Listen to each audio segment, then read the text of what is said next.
na idinawi dating Marino na hinatiran daw ng mali-maletang pera. Pero bakit hindi raw isinama si Hala, lagot, Cayetano, hindi na review ang di umano'y script. Kasama pala sina Loren Legarda at Villar sa nilalaglag ng 18 ex-Marines. Mga kasama sa Black, lilipat na ng bakod at iiwan na si Senator Alan Cayetano. Halika, atin itong pag-usapan mga kaibigan.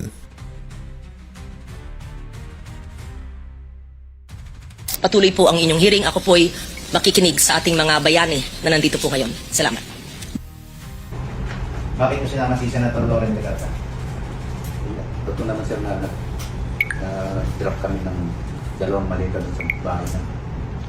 Kasama mismo si Kung Salvi. Ano kaya sa kanila? Ano ba Hindi ko alam. Lagot na, Cayetano, hindi na review ang di umano'y script. Kasama pala si Loren at Villar sa mga nilalaglag na mga senators ng 18 ex-Marines. Patay, lilipat na ba ng bakod at iiwan na si Cayetano? Lucas 8 verse 17, sapagkat walang nakatago na hindi mahayag at walang lihim na hindi malalaman at lalabas sa liwanag. Akala ni dating Senate President Alan Peter Cayetano at ng kanyang kapatid na si Senator Pia Cayetano ay perpekto at plansado ang di umano'y script nang bigla nilang pasukuin at ipresenta sa session hall ang 18 umano'y ex-Marines upang gibain sina Senator Tito Soto at Erwin Tulfo. Akala natin dahil pilit nilang itinuloy ang itinuturing na official hearing ng kanilang paksyon ay hawak na nila sa leeg ang naratibo ng flood control scam. Pero sa isang nakagigimbal na pagbubuko, literal na nabulabog ang mismong bakod ni Cayetano matapos mabisto na hindi niya yata nabasa o na-review ang buong affidavit ng mga testigo kung saan kasama pala sa mga formal na inakusahan nagpagtanggap ng milyong-milyong sukol ang kanyang sariling mga kalyado na sina Senator Loren Legarda at Mark Villar. May binabanggit po kanina si Senator Erwin Tulfo na sila lang po yung nabanggit ni Tito Sen. Pero dun sa original affidavit ng mga dating sundalo, nandun din si Senator Loren daw at saka yung magkapatid na Villars. So, actually, ngayon ko lang nakita yung affidavit. I have not read, etc. But that's a problem with the Tulfos. Sasabihin nila, umarap ka, etc. Hindi sana umarap siya kanina. Diba? Yung 18, harapin niya sa susunod na hearing. Bakit ako magtatanong nun? Hindi ko naman nabasa yung unang affidavit. Mas maganda nga yun pagka ganun kasi matetest yung credibility. Diba? Pero si Erwin, nasa groups naman namin yan eh. May mga nagbanggit din doon na may nabanggit sa majority at hindi niya tinatanong.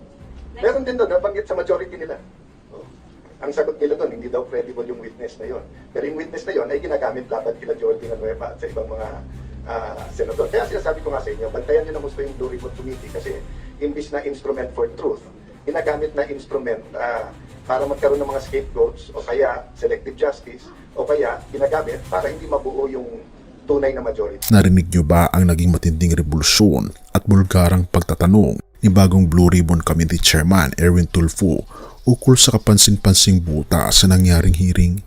Tahasang ibinunyag ni Tulfo na sa orihinal na sinumpaang salaysay ng mga ex-militar, detalyadong nakasulot ang pagdadala ng mga maleta ng pera sa bahay ni Legarda sa Makati City noong 2024 at sa mansyon ng mga Villar sa Las Piñas City noong 2022.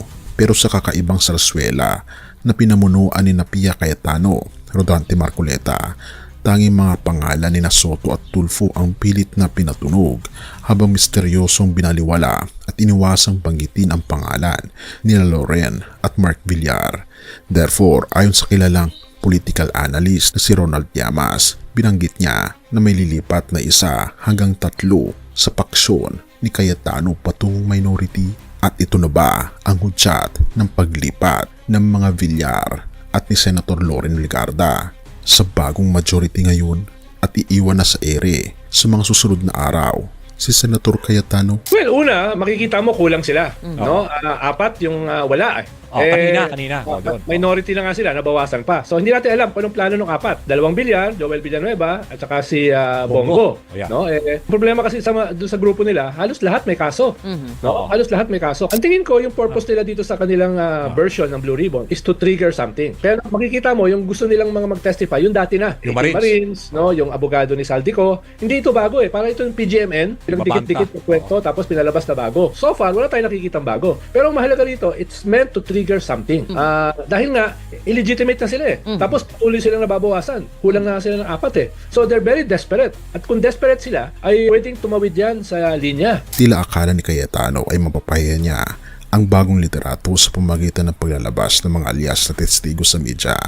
Pero ang pambihirang pananahimik at pag-iwas ng mga testigo na basahin ang bahagi ni Legarda at Villar sa harap ng kamera ay nagmukhang one-sided at pilit na pinalasap na proteksyon para sa sarili nilang mga kasamahan. Therefore, upang tuluyang basagin ang sarswela, opisyal lang nagpalabas ng formal na sabina si Senator Erwin Tulfo para sa lehitimong pagdinig sa Lunes, Hunyo 8, kung saan personal niyang gigisahin ang 18 ex-Marines ukol sa mga tanong na sadyang kinalimutang itanong ni Marcoleta upang ilantad kung sino ang tunay na nagdidirect ng script. Tawan eh. Sabi Parang hindi napangalanan. Babalikan ba? Pero hindi naman nabalikan. Yun yung sinabi kanina na bakit hindi nabanggit si Senador Loren Legarda at yung mga Villar. Yeah. Kinwestiyon ni na Senator Erwin Tulfo. Nagtataka si Senator Erwin Tulfo sa naganap na Cayetano-led block sa the Blue Ribbon Committee hearing. Inisa-isa kasi ang mga pangalawang idinawit ng mga dating Marino o pangalan na idinawit ng mga Marino, dating Marino, na hinatiran daw ng mali-maletang pera. Pero bakit hindi raw isinama si Senador Loren Legarda at ang mga Villar? Isiniwalat kasi ng 18 ex-Marines na nag-deliver sila ng mali-maletang pera sa ilang mambabatas, kabilang na sina dating Senate President Tito Soto at Senador Erwin Tulfo. Sinasabi ng paksyo ni Cayetano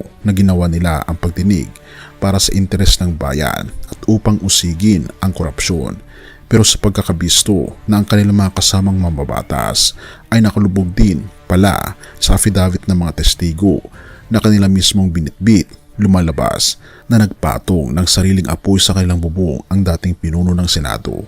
Therefore, habang ang mga Villar at si Legarda ay pilit na inaabot ng media para sa kanilang pahayag, ang matinding takot na madamay sa lumalaking kontrobersya ang magtutulak sa kanila na sumama na sa 12 senador sa ilalim ni Acting Senate President Sherwin Gatchalian na siyang lalong magbabaon kay Cayetano sa kawalan ng numero. Ito yung motibo sa pagdawit sa inyong pangalan, sa pangalan ni Senator Tito Soto at iba pa sa mali-malitang perang yan. Politika, Igan. Noong kung naalala mo, nung unang release nila ng listahan, kasama po doon si Senador Loren, Senador Mark, na miyembro pa ng majority block. Kami po yun, di po ba? Kahapon, hindi na po binanggit dahil nasa Cayetano block na siya, minority. So, nung tinanong po si Senator Cayetano, bakit? Sabi niya, hindi niya rin nabasa. Sabi mo, kapag kaalyado, ligtas ka. Kapag tagapagtuligsa, delikado ka.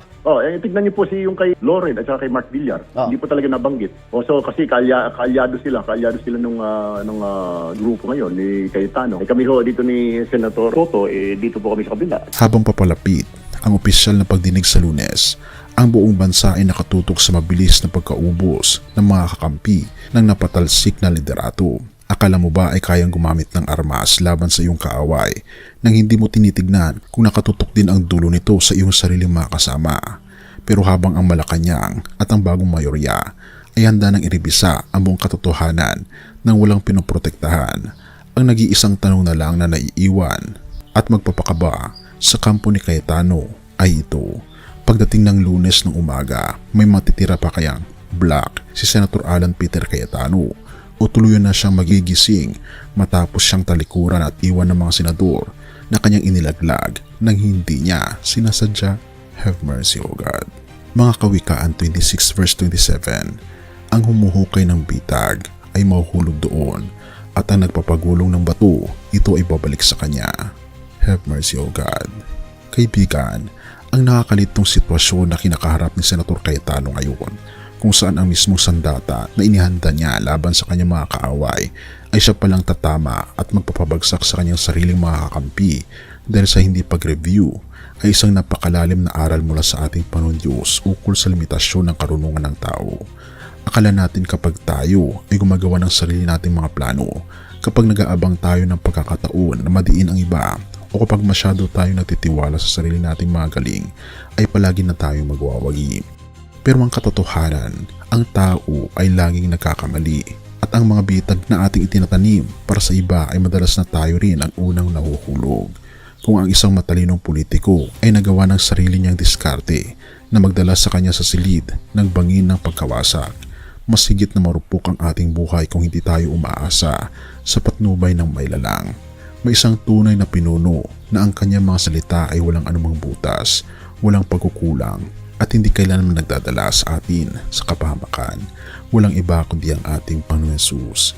Ang ating Panginoon Hesus ang nag-iisang susi na hindi ka ilalaglag, hindi ka iiwan sa ere kapag nagkakagulo na ang mundo. Isuko mo nga ngayon ang iyong sariling plano, kaibigan, ang iyong sariling laban at ang iyong puso sa Kanya ngayon. Tanggapin mo siya bilang iyong personal na Savior at Panginoon upang magkaroon ka ng buhay na may tunay na direksyon at proteksyon na hindi nagmumula sa sariling diskarte, kundi sa Kanyang banal na biyaya. Purihin ang ating Panginoon Diyos at tayo manalangin. Ama naming Diyos na makapangyarihan sa lahat na nasa langit, lumalapit po kami sa iyo ngayon sa araw na ito na may pagpapakumbaba. Patawarin niyo po kami sa aming mga kasalanan, sa mga panahong naging mapanghusga sa aming kapwa at sa mga pagkakataong umaasa kami sa sarili naming talino at plano na hindi ka kinasangguni. Nakita po namin ngayon ang karunungan ng tao ay may katapusan at madaling magdala sa amin sa kapahamakan. Tinatanggap po namin kayo ngayon sa aming puso bilang aming personal na tagapagligtas at tanging Panginoon ng aming buhay. Isinusuko po namin sa iyo ngayon ang aming mga plano, ang aming kinabukasan at ang aming buong buhay. Ikaw po ang maging gabay namin, ang aming maging hakbang upang ang aming mga hakbang ay magiging tapat at naaayon sa iyong banal na kalooban. Pinupuri po namin kayo at pinapasalamatan, o aming Panginoon Diyos, sa inyong pong kabutihan sa amin at patnubayan niyo po kami at patawarin po kami sa lahat ng aming mga pagkukulang at pagkakasala. At salamat po sa pagdilig ng aming mga panalangin, sapagkat ito po ang aming samot hiling sa matamis na pangalan ng aming Panginoon Hesus. Salamat po. Amen. Bago natin ipagpatuloy, kaibigan, siya nga pala ang Great Controversy na isa sa mga pinaka-kontrobersyal na libro dahil tumutukoy ito sa mga propesiya sa libro ng Daniel at Revelation na nagaganap na sa panahon natin ngayon bago ang pagdating ng ating Panginoong Diyos ay pinamimigay na namin ng libre sa pamamagitan ng PDF. At ito ay nasa limited lamang na panahon, kaya i-click mo sa description sa baba upang ma-avail mo, kaibigan, ang napaka-importanteng libro ito na magbubukas sa iyo sa mas maliwanag mong hinaharap. Purihin ang ating Panginoong Diyos at tayo magpatuloy.